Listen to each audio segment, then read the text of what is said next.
E Oiê, tudo aí? bem? Tudo jóia? Boa Sabe o noite, que meu amigo. aconteceu? Eu enviei o convite na mesma hora que você. E aí deu match.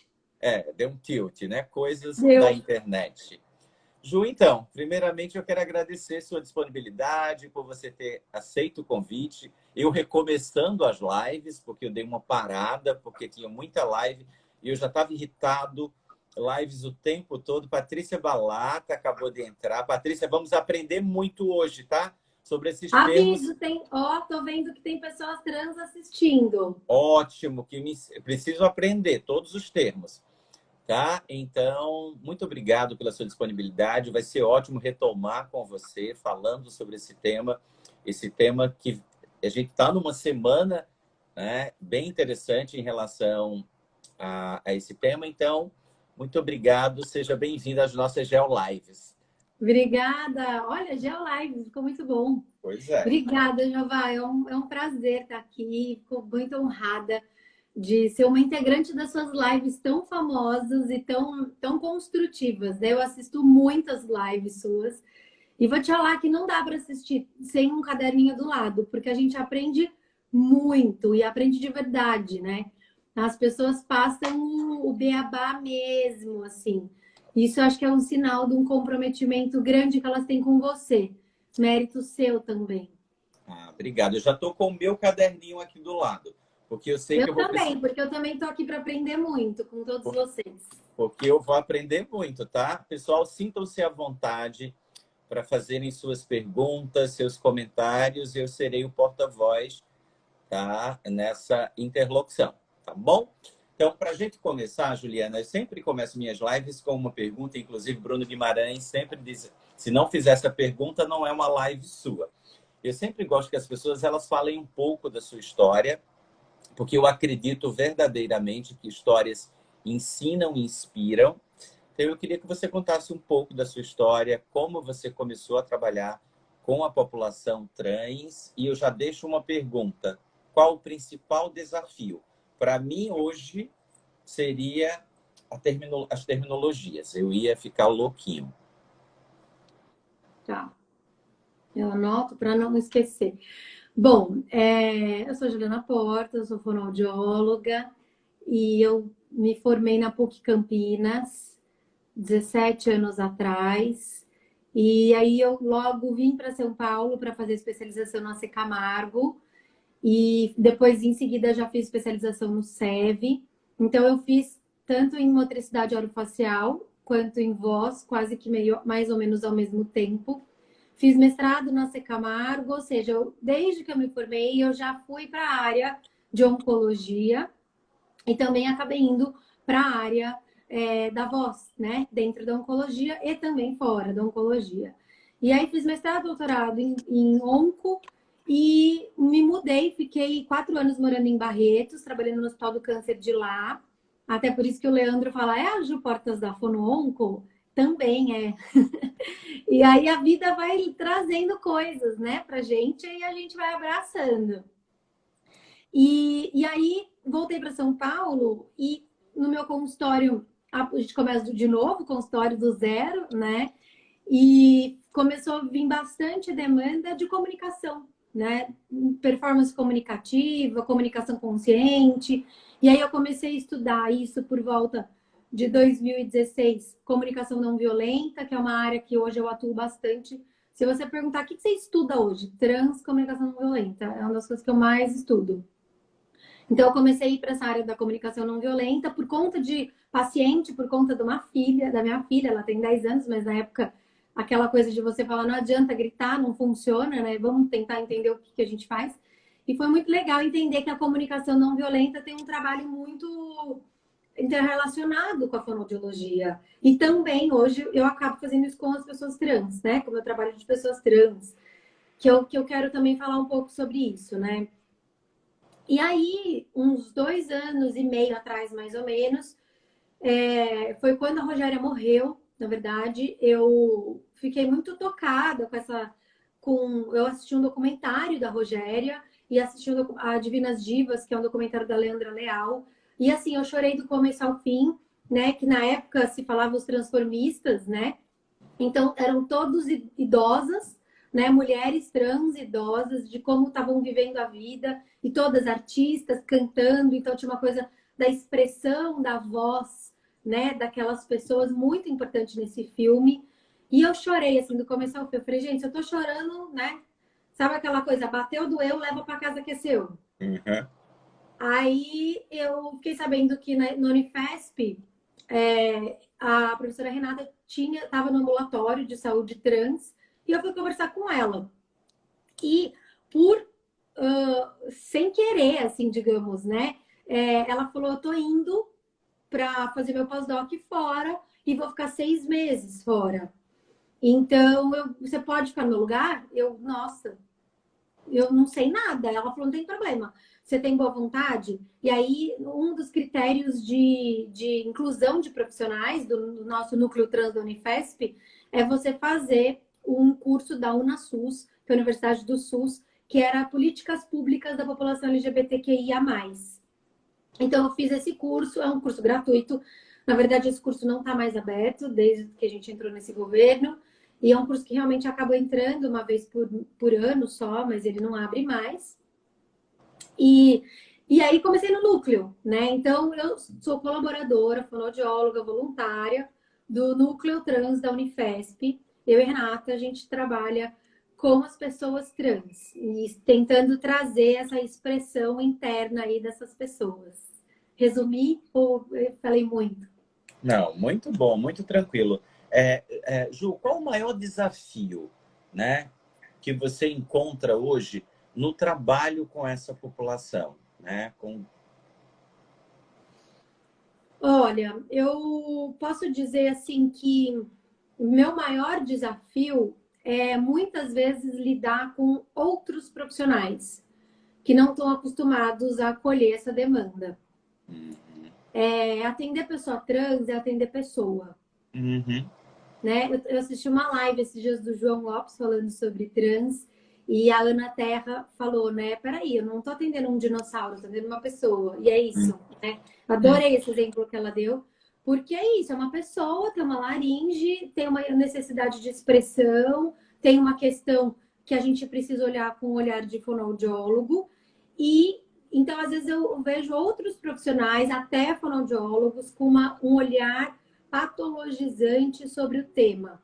E a gente não está falando sobre patologia. Isso é uma coisa muito importante. Por isso que eu reluto muito em dar o nome, às vezes, para as minhas aulas, para o meu curso ou para as lives, a voz do trans. Não, não tem a voz do trans, né? A não ser que a gente possa estar falando de uma voz de militância, que aí eu acho que é válido. Porque não é a voz do edema de Haim, que é a voz do nódulo, a voz... não é. Na voz de uma pessoa, existe uma condição de gênero diferente de uma pessoa cisgênero.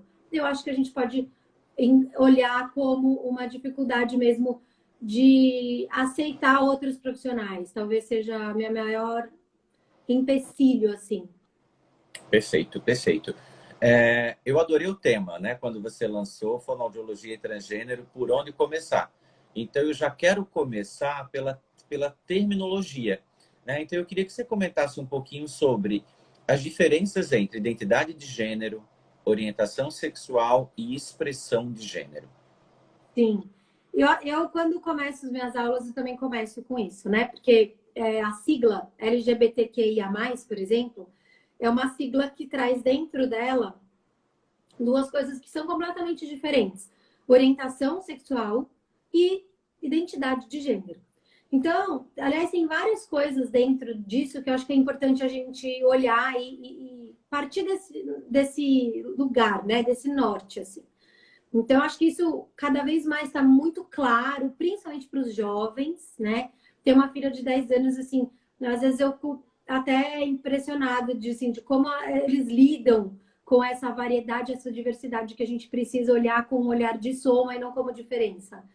Então, vamos partir, né? Identidade de gênero é como eu, dentro da minha cabeça, me sinto. Como que eu sou dentro de mim, né? Aí eu pergunto para você, Jeová, qual momento da sua vida você parou e falou assim: eu sou um homem? Quando que você teve essa certeza? A não ser que a gente está falando de menino para fazer adulta, né? Uhum. Mas quando você fez essa pergunta, eu sou um homem. A gente não faz essa pergunta, né? E por que às vezes a gente tem que fazer essa pergunta para uma pessoa trans, né? Uhum. Então, identidade de gênero é o que você sente que você é. Eu sou uma mulher, não sei desde quando. Nunca me parei para pensar. E se eu parar, eu não sei quando aconteceu isso. Como eu me sinto. Identidade de gênero é o que eu me sinto. E a WPAF, que é uma associação internacional de cuidados para pessoas trans, ela reforça a nossa meta, né, de olhar isso como uma variabilidade de gênero. Isso não está errado, isso não é anormal, isso não é doença. Só existe uma variabilidade de gênero. Isso não é novo, tá? Isso não é novo. Isso é de muitos e muitos anos atrás, né? Séculos atrás. A gente tem histórias, assim, coisas lindas, assim. Eu tenho uns vídeos que eu até posso te mandar, né? De, por exemplo, no México, tem os muxes, que são para nossa leitura aqui são mulheres trans, né? E que elas têm um papel fundamental na cultura. Elas têm, teoricamente, elas têm um gênero diferente do que foi que nasceu, né? Então, nasceu como biologicamente um homem e mais se identificam como mulher. E a sociedade, a vida inteira, entendeu que isso é uma condição delas. E esse olhar, né, delas terem como se fosse dois gêneros, ou essas duas potências do masculino e do feminino, isso é encarado como uma coisa muito importante na sociedade. E isso é há muitos anos atrás, então isso não é novo, né? Então, o que a gente o novo vamos discutir sobre isso, vamos falar sobre isso. Orientação sexual, aonde o meu desejo e a minha afetividade se orienta, para onde ela vai, para onde ela olha. Então, só voltando, dentro dessa orientação, eu posso ser heterossexual, eu posso ser homossexual, eu posso ser bissexual, eu posso ser pansexual e outras muitas terminologias que existem por aí, né? Sexo biológico, geralmente é aquilo que está muito associado ao genital, ao cromossomo, e a cada vez mais a gente começa a entender o quanto que a biologia ela também é trabalhada pela nossa sociedade. Então, mas nasceu com isso, né? E daí? A biologia não define gênero e a biologia não define orientação, né? Isso é muito importante. E expressão de gênero. Expressão de gênero é como eu gosto de me expressar, como eu me sinto à vontade em demonstrar o meu gênero, na minha forma de agir, de vestir. Eu escolhi usar cabelo comprido, porque é a forma que eu gosto. Mas hoje em dia a gente sabe que não precisa, para se mostrar uma mulher e se sentir uma mulher, você não precisa, né, ter cabelo comprido, enfim. E aí a expressão de gênero é muito interessante, que também é algo voltado muito para a sociedade, né? A sociedade a gente vai moldando, assim, cultura. Então, por exemplo, saia. Saia, é feminino? Na Escócia, não, né? Então, assim, que cultura que você está inserido? Então, por exemplo, a Coco Chanel, ela foi a primeira pessoa a tentar quebrar. Primeira não, estou errando, mas foi uma das pessoas a tentar quebrar isso. Peraí, por que eu não quero? Eu tenho que só usar saia, eu também quero colocar uma calça. E ela começou a colocar calça nas mulheres, né? Então, a gente tem essa questão de expressar esse gênero da forma que me é mais confortável. E aí, o que acontece? Acontece de pessoas que se sentem mulheres, mas não necessariamente quer tirar a barba do rosto. Uma pessoa trans que quer ter barba, mas quer ser chamada no feminino. Uhum. E aí a gente começa a misturar. Então, se eu tenho, por exemplo, 4 padrões aqui, se eu estou falando de 4 diversidades, né, eu posso ter várias análises combinatórias disso, né? Muito bom. Tem um comentário da Júlia Camilotti e ela diz: uma das pessoas mais humanas e que retrata a mais pura verdade. Ela é capaz de nos olhar como ser humano, independente de ser trans ou não. Isso mesmo, né? E a Dani Vasconcelos, ela faz um comentário, Ju, dizendo que o AvaSUS, ele continua ainda disponível, tá? Tem uma pergunta do Juarez. O AvaSUS, sim, né? mas eu acho que a política pública de saúde, esse curso não está aberto. Até entrei esses dias, mas se tiver, ótimo. Quem quiser fazer, faça, que é um curso maravilhoso para fazer. O Juarez fala, na cultura do Marrocos, a variação de gênero tem relação com o sinônimo de fertilidade. Isso. Marla vai ficar gravada a live, sim. Tá? Ju, e transexualidade versus travestilidade? Comenta um pouco sobre isso, que foi uma pergunta que chegou. Gente, eu estou amando, porque eu estou aprendendo já um monte de coisa.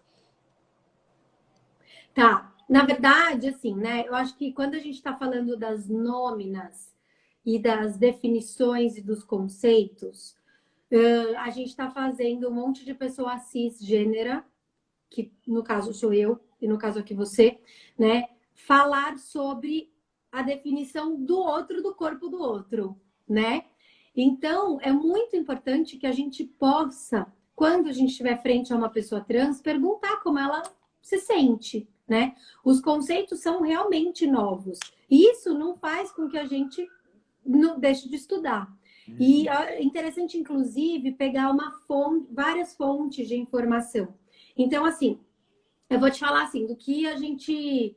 eu vou até pegar um conceito de uma mulher trans. Nós temos muitos professores e professoras trans no Brasil, em federais.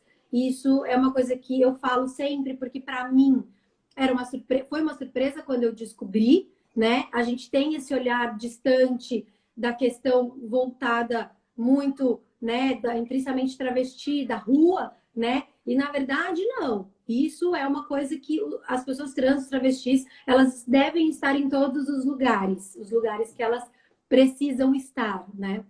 Então, tem um conceito da Jaqueline de Jesus, que é uma mulher trans, ela está na Federal, se não me engano, na Federal de Brasília, se não me engano, que ela já foi para outros lugares. E ela fala que a pessoa travesti é a pessoa que vivencia papéis de gênero feminino, né? Mas ela não se reconhece nem como homem, nem como mulher. Se entende como integrante de um terceiro gênero ou um não gênero. Essa afirmação tem controvérsias? Tem, todas. Então, por exemplo, no núcleo trans, muitas vezes eu pergunto, como você se define? A pessoa fala assim, eu era travesti, mas agora eu tenho um emprego, então agora eu sou trans. O termo travesti é um termo que estava há muito tempo vinculado a essa marginalidade. Então, existe uma força de alguns grupos, uma força muito importante de grupos que tendem a resgatar essa militância, né, e esse olhar, porque para não higienizar o nome, né? Então, tem muitas pessoas que afirmam, né, eu sou travesti, num intuito de resgatar esse nome, tirar esse nome da marginalidade, né? Então, nada mais do que simples, se a gente tiver dúvida se é isso ou se é aquilo, é perguntar, né? Claro, claro.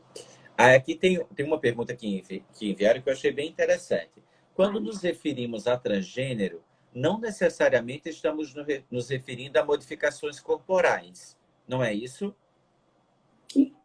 Exato. Ótimo. Essa é uma pergunta ótima, maravilhosa, que é importantíssimo a gente falar. O que é o transgênero?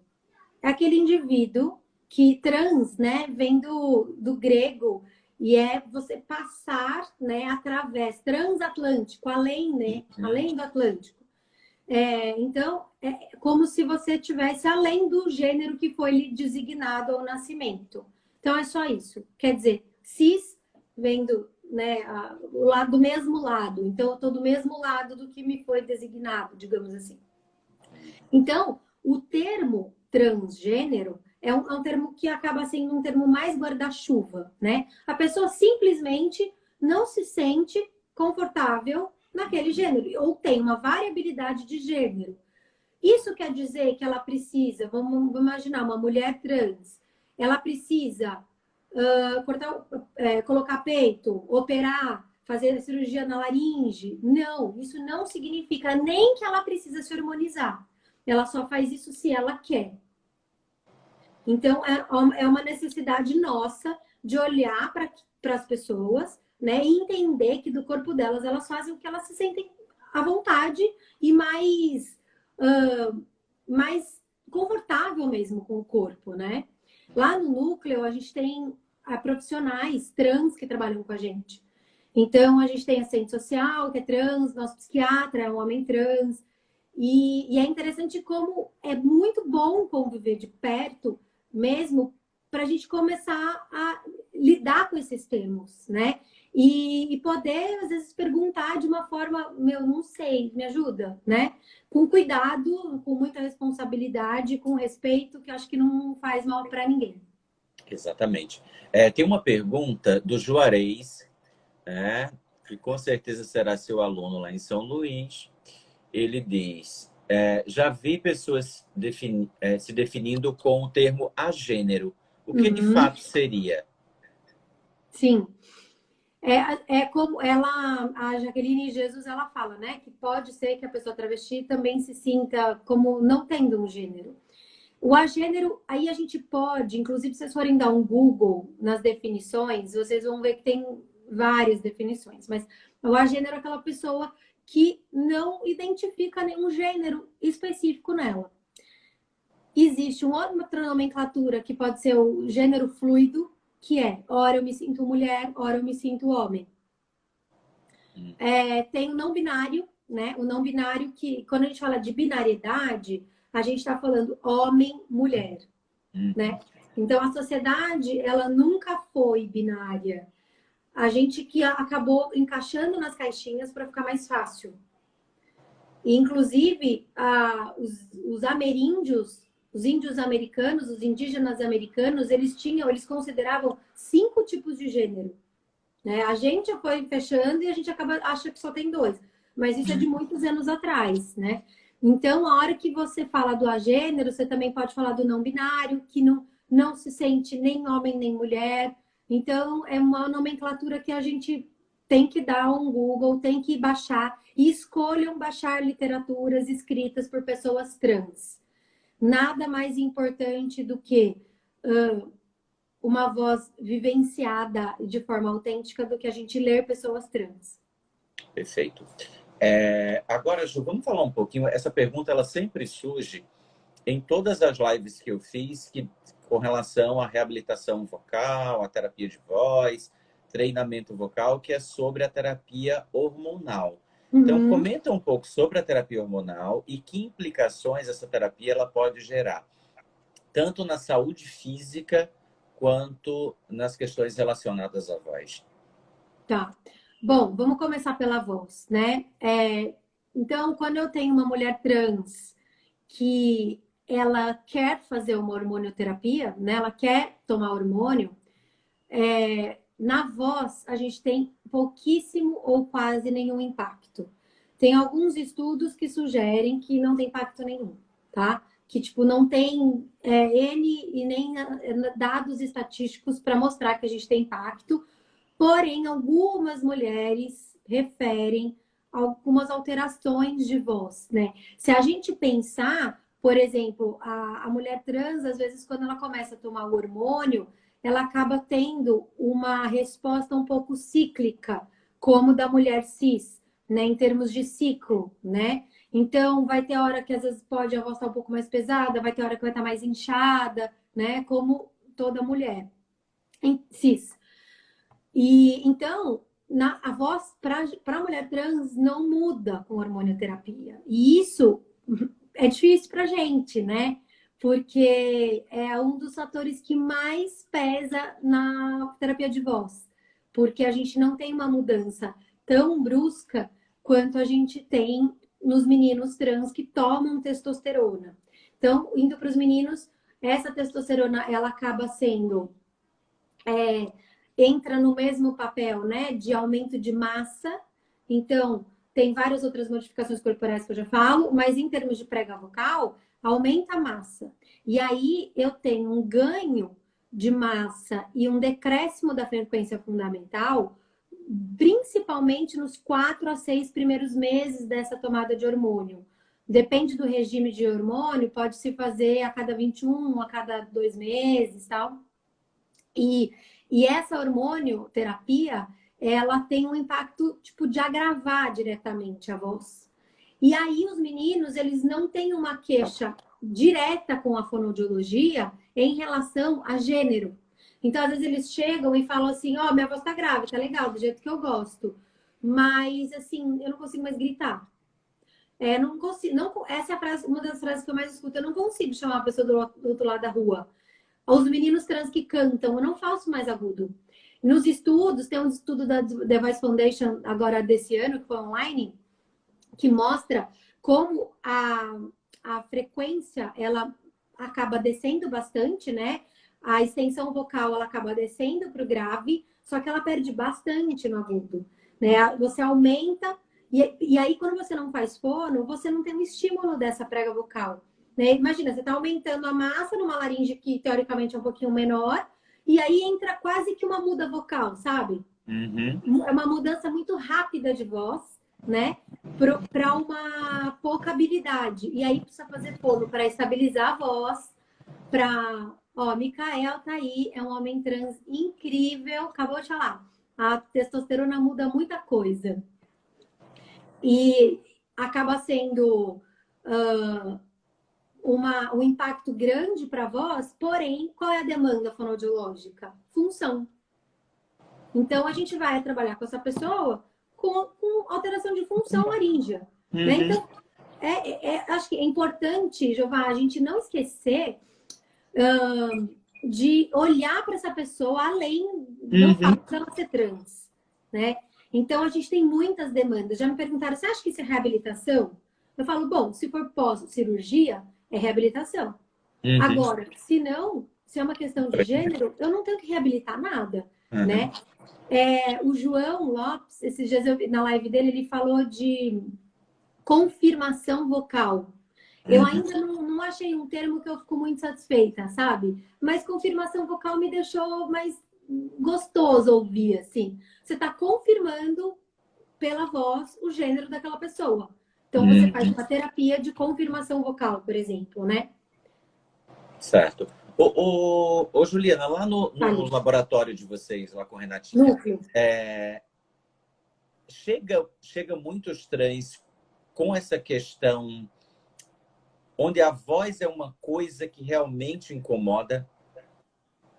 Muito. Porque eu fico pensando, será que a voz incomoda tanto assim? Muito. É porque nós temos trans mulheres com vozes graves, fantásticas. Eu lembro um caso que a Mara mostrou na discussão do último hack, né, que é uma acho que é vereadora ou é deputada aí em São Paulo, né, com uma voz, que é uma trans mulher, com uma voz grave, sabe? Mas com uma prosódia muito próxima de uma fala de uma mulher cis, né? Então, a Júlia, que é uma mulher trans, ela acabou de escrever, incomoda demais. E Jeová, sabe todos aqueles estudos que a gente faz em voz, de VHI, desvantagem das pessoas, a gente agora eu tô falando dos disfônicos, né? Então, por exemplo, às vezes não tem muita desvantagem em professor, porque entende que isso faz parte, né? Porém, essa população assim, é identitário. Não é só uma questão do outro olhar e falar, é grave, é agudo. Essa voz não me representa. Essa voz não diz sobre mim quem eu sou. Então, assim, é um processo de, acho que é muito bom esse nome do João, de confirmar mesmo quem eu sou, né? Então, a gente não está dando uma voz de homem, a gente não está dando uma voz de mulher, a gente não dá nada. Aí que é a questão dessa que você falou da prosódia. A gente dá ferramentas para a pessoa explorar quanto mais ela puder a voz dela. E olha, eu vou te falar que nesse quesito de explorar a voz, isso não significa que eu estou só falando de pessoas trans. Quanto que a gente não explora a voz de cantor, né? De palestrante, de fazer outros tipos de expressão, de expressividade comunicativa, a pessoa só fica subindo para agudo e no forte o tempo inteiro. Você fala, peraí, vamos fazer uma pausa, vamos entrar com outros elementos de expressividade. É isso que eu faço. Então, o que eu faço? Para pessoas. Se elas são trans, eu vou talvez ter um ou outro ajuste. Mas, em geral, a minha terapia é muito voltada para o explorar desta pessoa, né? Uhum. Aí esses dias eu até comentei que eu fiz uma live do SEB falando sobre trans, e aí eu chamei a Fê Maidel, que é uma mulher trans, ela é psicóloga e é uma minha amiga, uma pessoa incrível, e eu tava conversando com ela, e ela é muito querida, a gente conversa muito, e ela me inspira muito. E eu acabei falando uma frase, não sei se você viu, mas eu acabei falando uma frase que eu falei, nossa, eu vou anotar essa frase, minha mesmo, né? Eu acho que o nosso trabalho como fonoaudiólogo, junto com a terapia psicológica, é um trabalho de você olhar fundo quem você é e quem está passando na voz. E aí a gente precisa muscularmente, né, trabalhar esse músculo para ele aguentar o que vem de dentro. Então, claro que é um trabalho muito importante muscular. E também é um trabalho de prosódia, também é um trabalho de identificação, né? Uhum. A Dani Vasconcelos é uma fonoaudióloga de Recife, que ela também faz um trabalho bem interessante com a população trans, e ela diz: o nível de desconforto é muito variável, por isso é sempre importante focar no interesse deles. Exatamente, Dani. Isso. Ju, por exemplo, a gente tem, já que a gente está falando sobre essa questão da voz, a gente sabe que existem alguns procedimentos cirúrgicos, como, por exemplo, as tireoplastias tipo 3, tipo 4, né? Uma para agravamento, outra para deixar a voz um pouco mais aguda, e a gente sabe que não é só a frequência que vai definir uma fala um pouco mais feminina ou mais masculinizada. Eu queria saber de você, assim, se lá no grupo de vocês, ou no que você tem acompanhado, se ainda existe essa busca por esses procedimentos cirúrgicos, porque no passado, né, se buscava muito. Então, se hoje existe a busca por essas cirurgias, né, pensando nessa questão vocal. Se eu fosse uma Sim. mulher trans, eu ia tirar esse gogó gigantesco, né? Uhum. Então isso ia me incomodar horrores. Isso incomoda muito. Aquela coisa pontuda. A Dani Vasconcelos falou um ponto importante, mas eu só preciso frisar uma coisa. Lá no nosso núcleo, nosso ambulatório, né? Ele é um núcleo transdisciplinar. A gente até gosta de usar esse termo mesmo. E assim, ninguém encaminha ninguém para nenhum lugar, a não ser que a própria pessoa peça. Então, ela define se ela vai fazer fono ou não. Se a voz dela é grave e ela tá ok com a voz, ninguém tem que dizer nada sobre isso, né? Por isso que para quem vem para mim já é as pessoas que têm queixa. E a queixa, ela é muito, muito, muito importante para quem tem, né? No sentido mesmo de, por exemplo, histórias do tipo de, às vezes, no lotação, a pessoa não avisar que vai descer no ponto porque não quer falar, para a voz não aparecer, né? Assim, de mudanças importantíssimas na vida que deixam de acontecer, né? Começam a se expressar e se colocar. Pessoas que deixam de falar, né? É muito comum, por exemplo, eu vou chamar na recepção alguém, né? A pessoa faz assim, né? A gente fala assim, aqui, a gente vai com a voz, né?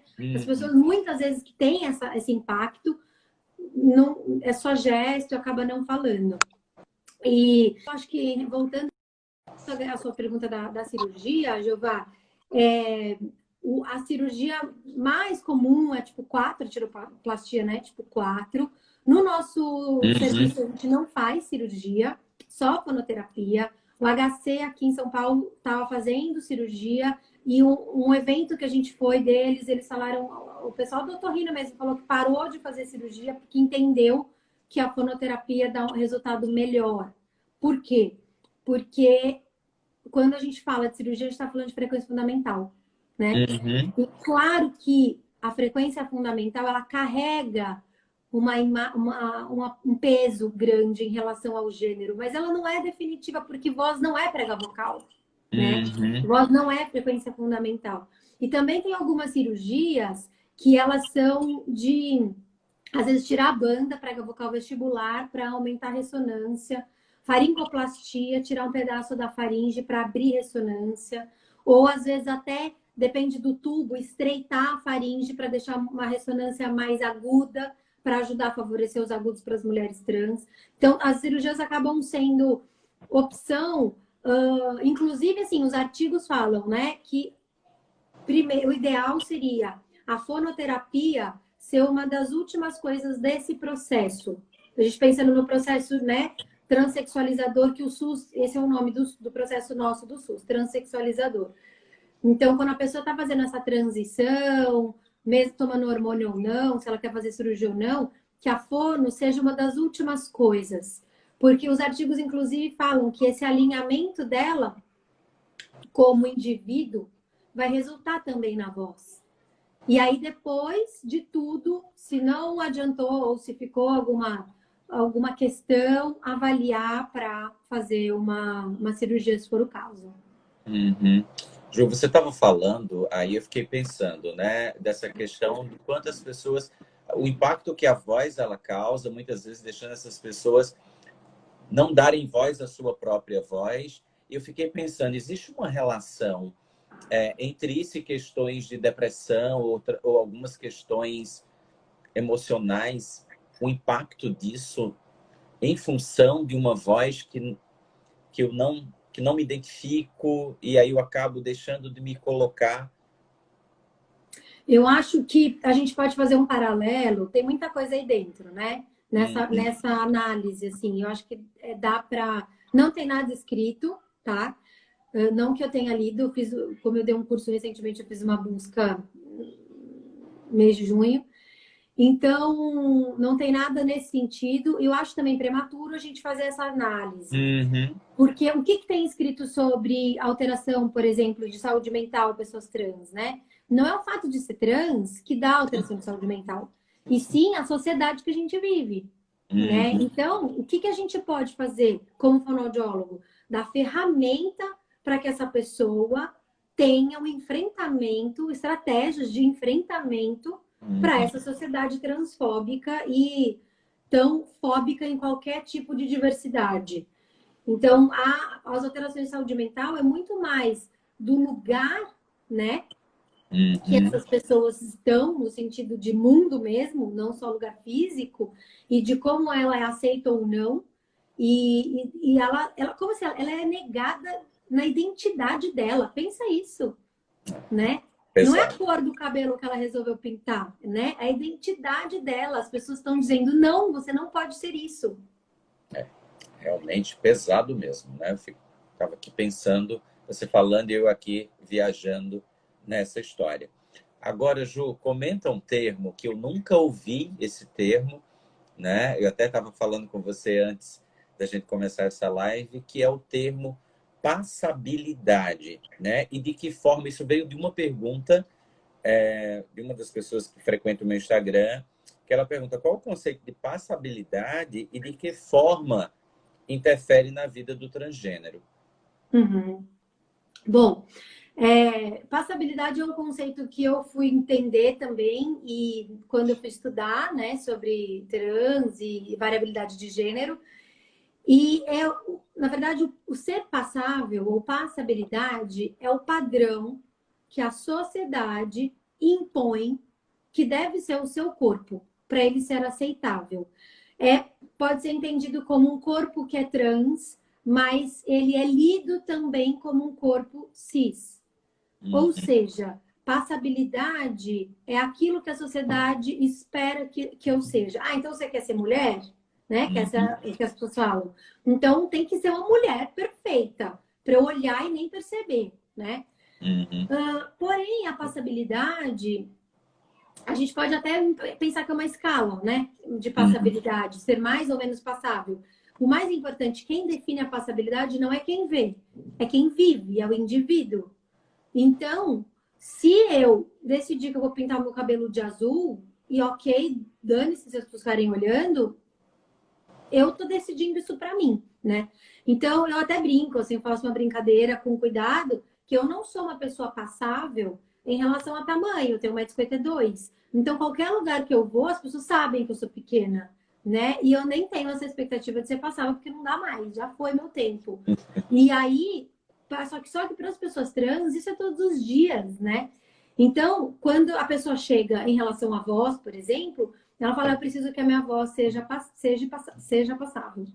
Então, eu tenho uma pessoa que eu atendo, uma mulher trans, ela adora a voz dela, ela super se identifica com a voz dela, e ela fala assim, eu queria uma voz mais passável só porque para a sociedade parar de me encher. Então, é um outro trabalho. Daí já não é um trabalho de identidade, né? Não é algo identitário. E sim um trabalho para proteger de transfobia. Porque a voz, nos dias de hoje, ela pode ser um fator de risco para a vida dessa pessoa. Então, a gente precisa trabalhar. E aí eu converso com ela e falo, olha, você gosta da sua voz? O que, que você acha da gente treinar um tipo de comunicação, um tipo de ajuste que suavize um pouco, né? E que deixe de uma forma um pouco mais passável isso, e para você usar nos momentos que você achar importante. E aí sim, se a pessoa fala assim, não quero, porque eu acho que isso daqui, né, não faz sentido, e a gente vai tentando entender até que ponto. Às vezes eu peço muita ajuda para o terapeuta da pessoa, a gente conversa muito. Isso aí é uma relação voz, né? E terapia é uma relação muito íntima, né? Mas a passabilidade é um conceito que é preciso de ser discutido em terapia fonoaudiológica, né? Então, tem pessoas que querem 100% de passabilidade, digamos assim. Tem pessoas que falam assim, eu não ligo para essa passabilidade. Eu só quero que a voz me represente, tudo bem, se não for ultra feminina ou ultra masculina, enfim. Ok, já tem alguns pontos. Respondi? Será que ficou claro? Respondeu, porque eu tô agora, eu não vou me assustar mais com passabilidade, porque se alguém me perguntasse sobre passabilidade, eu ia fazer, como? O Juarez, ele comenta, Ju, acredito que em muitos casos a pressão social que essa população sofre os leva muitas vezes a adquirir um padrão de definição visual externo e não apenas interno. Sim. E a Dani, do HC de Pernambuco, ela comenta: aqui no HC de Pernambuco, a cirurgia realizada é a glotoplastia e sempre se realiza ao menos 3 meses de fono e sempre é discutido com a equipe de otorrino. E aí depois ele segue ou não para cirurgia. Ele segue para cirurgia. Isso mesmo. E aí sempre fono depois, né? Não tem jeito. É para os ajustes, isso aí. E eu acho que esse é o caminho, né? E eu até fiquei sabendo recentemente de um cirurgião aqui em São Paulo que tem operado bastante. Ele nem chega a fazer a avaliação do paciente se o paciente não passou na fono. Se o paciente não passou, ele nem atende. Ele só atende se passou na fono. Interessante, né? É um olhar bem multidisciplinar mesmo, né? Agora, Ju, e na intervenção vocal, né? No treinamento vocal? Então, o que você prioriza? O que você acha que a gente realmente tem que priorizar? A gente já falou mais ou menos algumas coisas, mas tenta amarrar. Tá, vamos falar de duas coisas separadas, tá? Primeiro, que eu acho que é importante, a gente não pode esquecer, a gente tem várias demandas, tá? Eu vou falar rapidinho pelas demandas, que eu já até falei aqui, mas é importante entender de que demanda a gente está falando, né? Então, por exemplo, eu tenho a demanda identitária. Esta voz não me representa, não expressa quem eu sou, certo? Demanda identitária. A gente, mulher trans, eu vou trabalhar a questão de gênero. E aí eu vou tentar trazer principalmente alguns aspectos relacionados à psicodinâmica vocal. Porque eu não estou querendo só colocar uma voz de mulher. Eu estou querendo saber quem é essa mulher que está aí. Né? Que mulher que é essa que tem que vir para fora em forma de voz? O que ela fala? O que é importante para ela? E aí a gente vai trabalhar psicodinâmica vocal, né? De como é a tua personalidade, como você é, que impacto que causa, como que faz. Uma vez eu estava atendendo uma pessoa, uma mulher trans, e ela falou assim: eu já sei que você vai mandar suavizar minha voz. Eu já sei que você vai mandar falar fino, fraquinho, soproso, porque às vezes a gente traz um pouco de soprosidade para a voz, né? Que acaba ficando mais suave. Ela falou: mas eu não sou esse tipo de pessoa. Eu sou uma pessoa assim, eu sou barraqueira. E é isso, não adianta eu pegar uma pessoa que se intitula, auto-intitula como barraqueira e pedir para ela falar assim. Não, né? Então, assim, a gente tem essa conversa. E aí, ajustando, assim, o que é mais importante, eu vou trazendo também de psicodinâmica esses aspectos de ressonância, Então, o que é uma ressonância nasal em termos de psicodinâmica? E a gente faz esses exercícios, né? Então, eu mostro muito vídeo, assim, sabe quando a gente dá aula para graduação, né? O que é ressonância nasal, oral, faríngeo? Mostro, eu falo assim, o que você... E às vezes eu faço em mim, né? Porque eu gosto de brincar, assim, e eu faço em mim e falo, o que você acha que tem a ver uma pessoa que fala desse jeito, assim? O que você sente, né? Por exemplo. Enfim. E aí a gente vai trabalhando na pessoa, por exemplo, essa alteração, a alternância de ressonância, alternância de grave agudo, alternância de articulação, subarticulação, sobrearticulação. E aí vai sempre focado na intenção de se comunicar. O que eu acho? Que a hora que você foca na sua intenção de se comunicar e também nas suas estruturas musculares de treino, você está ancorando esse seu treino, né? Num algo que é interno, que é a sua intenção genuína de comunicar quem você é, da sua voz autêntica. Então, eu faço, inicialmente, Jeová, para a mulher trans que está pensando em questão identitária, eu começo sempre com prega vocal, né? Então, eu vou começar, vamos ver o que essa prega vocal faz. Então, eu vou fazer sim grave na mulher trans, eu vou fazer sim agudo no homem trans. E isso, às vezes, é muito difícil para eles, porque você está acessando voz que diz muita coisa de história que não é bom de ouvir, né? Já aconteceu no meu consultório da pessoa não conseguir fazer o agudo. E eu sei que fisiologicamente ela consegue, né? E aí não consegui fazer agudo e ela falou, nossa, para mim, isso acho que foi até uma avaliação. E ela falou, para mim a pior parte foi eu entrar em contato com esse meu agudo. Então, assim, tem tanta coisa, né? E aí eu preciso fazer todo esse trabalho vocal de forte e fraco, de grave e agudo, de forte e agudo, de fraco e grave, né? Fazer todo esse funcionamento vocal, começar a treinar tempo máximo fonatório, né? No sentido não só de tempo, mas tentar expandir. Faço bastante a parte respiratória, com todo o treinamento que eu aprendi com Thaís e Flávia, da fisiologia do exercício, do condicionamento. E aí, pensando em outra demanda, a gente tem demanda de saúde vocal, que é, eu gosto da minha voz, tá ok minha voz, porém, eu canso muito para falar. Essa voz que você tá ouvindo tá boa para mim, só que eu chego exausta. Essa pessoa precisa, primeiro, de uma análise, que tipo de força que tá fazendo. Pensa numa disfonia funcional, né? Talvez até pensando em saúde vocal, e ela tiver uma disfonia mesmo, a gente pode chamar uma disfonia aí funcional, né? Por uso inadequado. Mas não tem nada a ver com gênero, entende? Então, eu já tive pessoas, e aí que você vai fazer um trabalho de condicionamento vocal. Você vai tirar a estrutura que está fazendo muito esforço, você vai melhorar a parte respiratória, você vai melhorar a articulação. Coisa que todo mundo faz. Quem é fonoaudiólogo especialista em voz sabe fazer. Eu acho que esse é o lance, sabe? Você olhar aquele indivíduo além da caixa, entendeu? Não bota um rótulo nele, não, sabe? E tem uma outra coisa que eu acho que é importante dizer, que é pessoas que me procuram com uma demanda de eu quero ter uma voz cis. Então, eu não quero que a minha voz tenha nenhum traço, né? Eu quero ser uma mulher cis, inclusive. Já encontrei pessoas que falam, eu quero até engravidar, né? Então, assim, o que a gente vê? A gente vê que também a gente está nesse lugar de algumas pessoas que têm essa dificuldade ainda de lidar, né? E aí a gente tem que ter muito cuidado, e não sou eu que vou dizer nada, eu vou acompanhar esse processo. Eu tive a minha primeira pessoa que eu atendi no consultório, uma mulher trans, ela chegou para mim e falou, quero ter voz de mulher cis. Aí eu notei, queixa, né? Tal. Aí acabou nosso tratamento, dei alta, ela virou minha amiga, e aí eu falei assim, vou te falar que sua queixa quando você chegou aqui. Ela, o quê? Eu falei, ó, você chegou falando, eu quero ter voz de mulher cis. Ela falou, o quê?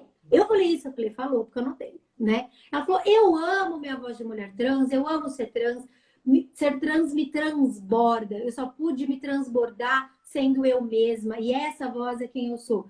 Ou seja, existe um processo que as pessoas, todos nós passamos, e eles passam muito mais, que a gente precisa respeitar. né? E ela entendeu que ela não precisava mais dessa voz cis. Agora, se a pessoa chega para mim e fala, eu quero ter voz de mulher cis, eu falo, então, não vai mudar, né? Eu tô não respeitando esse processo do outro, né? Fantástico, Ju. E você trabalha essas questões, por exemplo, de prosódia, Sim. né? Porque a gente sabe que existe todo um trabalho, não é só a voz, né? É a forma que a gente coloca essa voz no processo de comunicação. Sim, sim. Trabalho bastante. Inicialmente eu começo com a prega vocal, né? Até para entender mesmo questão glótica, respiratória. Aí eu começo a subir articulatória, ressonantal e prosódia. Prosódia, eu vou trazer bastante esses elementos voltados para psicodinâmica, né?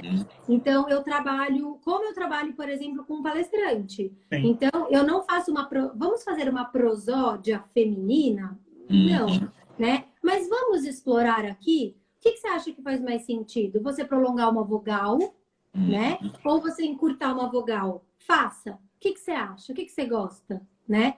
Então, quando eu olho para esses exercícios, a pessoa às vezes pergunta para mim, poxa, mas qual que você acha que é mais feminino? Que você vai encontrar, né?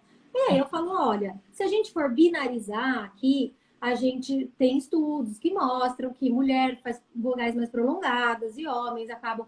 Mas o que faz? Faz você. Aonde que tá bom? Tá gostoso? Tá ruim? Tá estranho? Porque não adianta também você pegar um padrão todinho feminino e a pessoa, para uma mulher trans, e a pessoa tá desconfortável com aquilo, né? Então, eu acabo trabalhando sim, prosódia. Eu vou te falar que uma vez eu trabalhei expressão facial.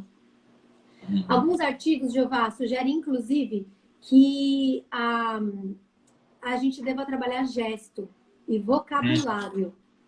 Eu nunca precisei trabalhar, sabe? Porque eu sinto que o vocabulário, ele já vem, né? E eu acho que também inclusive, tem artigos você encontra tudo, né? Nos artigos. Mas tem uns que é bem a linha que eu acredito, que é essa coisa de trazer a voz de dentro mesmo. Mas tem artigos que falam que para mulher trans você precisa ensinar ela a falar em forma de pergunta. E para homens precisa falar frases mais afirmativas. Isso, tipo, não vou fazer isso. Nem que me pague. Mulher não precisa só fazer pergunta. Mulher tem que falar afirmativo, sabe? Exatamente. Já era o tempo que a gente ficava fazendo perguntinha, entendeu? Ficava pedindo para existir. Não vou fazer. Muito bom. A gente precisa começar a fazer um pouquinho mais em pergunta. Nós, homens, precisamos fazer uma coisinha mais em pergunta. Não. Uma coisa horrorosa, travada. Né? Então, isso que eu acho que é uma coisa que eu falo bastante para eles você não precisa ser assim, você só precisa ter a opção de escolher. Eu posso escolher fazer uma voz um pouco mais aguda e não me machucar? Posso. Pode. Então, ok. Então, a gente vai treinar isso. Precisa ser escolha, sabe? Muito bom. Ju, a gente já está finalizando? Já. Finalizando, tá vendo? Você trouxe tanto conhecimento que minha cabeça está assim, zoom, né? Mas essa pode ser a primeira de muitas. Claro, com certeza. Tem um comentário que fizeram aqui sobre vídeos na internet de trans, né? Falando um pouco das suas experiências e muitas vezes se lançando como aquela que vai resolver o problema, aquele que vai resolver o problema. O que você pensa sobre isso e qual o impacto que isso pode gerar para a saúde vocal dessas pessoas que às vezes embarcam nessa viagem de ir atrás desses vídeos e dessas pessoas que prometem tudo? Tá. Eu posso falar sobre duas perspectivas, tá? Primeiro, a perspectiva de que a população trans faz muitas vezes todo o processo sozinha, sem ajuda de muita gente. Médica, da saúde, porque não tem acesso, porque essas pessoas, quando acessam, são maltratadas, são desvalorizadas e esses profissionais são transfóbicos. Então, existe um acesso muito difícil para essas pessoas nos lugares de saúde. Então, é muito cômodo eu dizer que não, todos vocês precisam procurar um fonoaudiólogo, né? Então, assim, é importante um cuidado, porque as pessoas trans ajudam muito uma outra. E não necessariamente isso é ruim. Porém, já peguei casos de pólipo por conta de exercício de internet, né? Fadiga vocal excessiva, muita soprosidade, rugosidade, cansaço mesmo. Então, esse é o olhar sempre da saúde vocal que a gente precisa ter. Tomar cuidado para que o que funcionou para aquela pessoa é para aquela pessoa. Né, Jeová? Nunca a gente faz uma listinha de exercício e passa para todos os pacientes do dia. Né? A gente sabe isso. Mas também não colocar num lugar do tipo, você está errado porque você olhou um exercício de internet. Se o nosso sistema de saúde público e privado fosse menos transfóbico, essas pessoas não fariam isso. Perfeito, Jô. O Instagram vai derrubar a gente a qualquer momento, mas eu não posso deixar que ele derrube antes de agradecer a você pela disponibilidade, pela riqueza de conhecimento que você trouxe para mim e para todos que estão assistindo a gente. Muito obrigado. Obrigada, querido. Obrigada, pessoal. Beijo no coração, bom descanso, beijo a todos e bom descanso para todos, cheios de conhecimento, tá bom? Beijo grande. Quinta-feira tem live, tá? Tchau, tchau, pessoal. Tô lendo aqui os comentários.